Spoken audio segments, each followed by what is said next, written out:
I want today to present the healing of an individual that was afflicted more than anyone to whom I ministered and who recovered miraculously.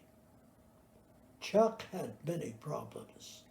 His wife had called me earlier in the evening and said that he had pneumonia and was taken to the hospital and asked if I would go see him. It was late in the evening. I got down there about 8 o'clock, went in to see him. He was in intensive care, was inside of the oxygen tent. As I stood by his side, I ministered to him in such a way as lifted him to the Lord, rebuking the situation and giving thanks for the wholeness. Now, what was his trouble? Pneumonia, but he had many other afflictions, many of them. One of the doctors said to me that evening that I should stick close to his wife. She said, I don't think he's going to make it through the night. You should know that. I assured her that I would. Now, as I went home and kept him in my thoughts and prayers, the next day I was in, and it's interesting. He had made it through the night. He seemed to be improving. And then a couple of days or more, he was out of intensive care in a step-down unit. One of the things, one of the first questions he asked the doctor in the step-down unit when he was able to get all those tubes out and talk. And he said, what did you do for my back while I was in there? The doctor said, we didn't do anything to it. We couldn't. We had to get you over the pneumonia. What was the back trouble? It was awful. He had had 2 operations on that back, but still lived in constant pain. Took pain pills all the time. He was a postman, and when he gave his witness later, he would say he was a postman and everything he delivered was airmail because he was higher than a kite all the time on the medicine he had to take for pain. But he had other problems. He had cancer of the brain, but he had other problems. He had cancer to lungs, but he also had further problems. He had such high blood pressure, but it couldn't even be kept under control with medication. And then too, he had other problems.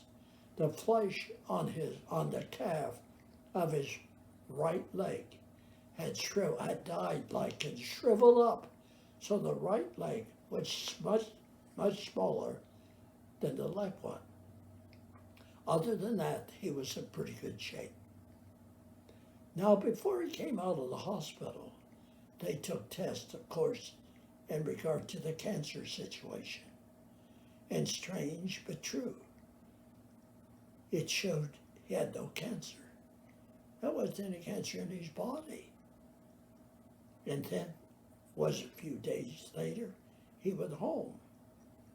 One of the trips to the doctor shortly after that, he said to the doctor, "Doctor, can flesh grow back?" And of course the doctor assured him it couldn't. Once the flesh has died and shriveled up, yeah, that's it. And he said, well, look at my leg. And he looked at that right leg and said, well, it can't. But it did. That leg had been restored. It's one of the most remarkable ministries of healing that I've ever experienced. He would give his witness, and gave it many times to many people, always wondering why he was healed. Why him, not other people? What a marvelous touch of God.